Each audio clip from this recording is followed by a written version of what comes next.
नमस्कार मित्रों। तो आज हम सुनने जा रहे हैं मुंशी प्रेमचंद जी की कहानी बाबा जी का भोग। रामधन अहीर के द्वार पर एक साधु आकर बोला, बच्चा तेरा कल्याण हो, कुछ साधु पर श्रद्धा कर। रामधन ने जाकर स्त्री से कहा, साधु द्वार पर आए हैं, उन्हें कुछ दे दो। स्त्री बर्तन मांज रही थी और इस घोर चिंता में मग्न थी कि आज भोजन क्या बनेगा। घर में अनाज का एक दाना भी न था। चैत का महीना था, किंतु यहाँ दोपहर को ही अंधकार छा गया था। उपज सारी की सारी खलिहान से उठ गई। आधी महाजन ने ली, आधी जमींदार के प्यादों ने वसूल की। भूसा बचा तो बैल के व्यापारी से गला छूटा। बस थोड़ी सी गांठ अपने हिस्से में आई, उसी को पीट पीट कर मन भर दाना निकाला था। किसी तरह चैत का महीना पार हुआ। अब आगे क्या होगा? क्या बैल खाएंगे, क्या घर के प्राणी खाएंगे, यह ईश्वर ही जाने। पर द्वार पर साधु आ गया है, उसे निराश कैसे लौटाया जाए? अपने दिल में क्या कहेगा? स्त्री ने कहा, क्या दे दूं, कुछ तो नहीं रहा। रामधन, जरा देख तो मटके में कुछ आटा वाटा मिल जाए तो ले आ। स्त्री ने कहा, मटके झाड़ पोंछ कर कल ही तो चूल्हा जला था, उसमें क्या बरकत होगी। रामधन, तो मुझसे तो यह न कहा जाएगा कि बाबा घर में कुछ नहीं है, किसी के घर से मांग ला। स्त्री, जिससे लिया उसे देने की नौबत नहीं आई, अब और किस मुंह से मांगू।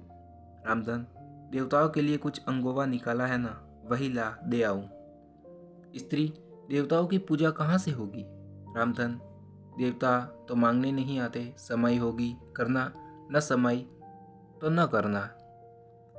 स्त्री, अरे तो कुछ अंगोवा भी पंसेरी दो पंसेरी है, बहुत होगा तो आधा शेर, इसके बाद क्या फिर कोई साधु न आएगा, उसे तो जवाब देना ही पड़ेगा। रामधन, यह बला तो टलेगी, फिर देखी जाएगी। स्त्री झुंझलाकर उठी और एक छोटी सी हांडी उठा लाई, जिसमें मुश्किल से आधा सेर आटा था। वह गेहूं का आटा बड़े यत्न से देवताओं के लिए रखा हुआ था। रामधन कुछ देर खड़ा सोचता रहा, तब आटा एक कटोरे में रखकर बाहर आया और साधु की झोली में डाल दिया। महात्मा ने आटा लेकर कहा, बच्चा अब तो साधु आज यहीं रहेंगे, कुछ थोड़ी दाल दे दो तो साधु का भोग लग जाए। रामधन ने फिर आकर स्त्री से कहा, संयोग से दाल घर में थी। रामधन ने दाल नमक उपले जुटा दिए, फिर कुएं से पानी खींच लाया। साधु ने बड़ी विधि से बाटियां बनाई, दाल पकाई और आलू झोली में से निकालकर भुर्ता बनाया। जब सब सामग्री तैयार हो गई तो रामधन से बोले, बच्चा भगवान के भोग के लिए कौड़ी भर घी चाहिए। रसोई पवित्र न होगी तो भोग कैसे लगेगा। रामधन, बाबा जी घी तो घर में न होगा। साधु, बच्चा भगवान का दिया तेरे पास बहुत है, ऐसी बातें न कह।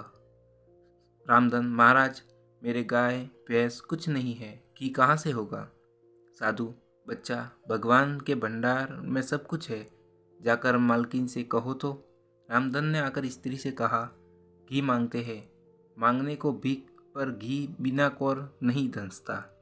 स्त्री, तो इस दाल में से थोड़ी थोड़ी लेकर बनिएगा यहाँ ले आ दो। जब सब किया तो इतने में क्यों नाराज करते हो।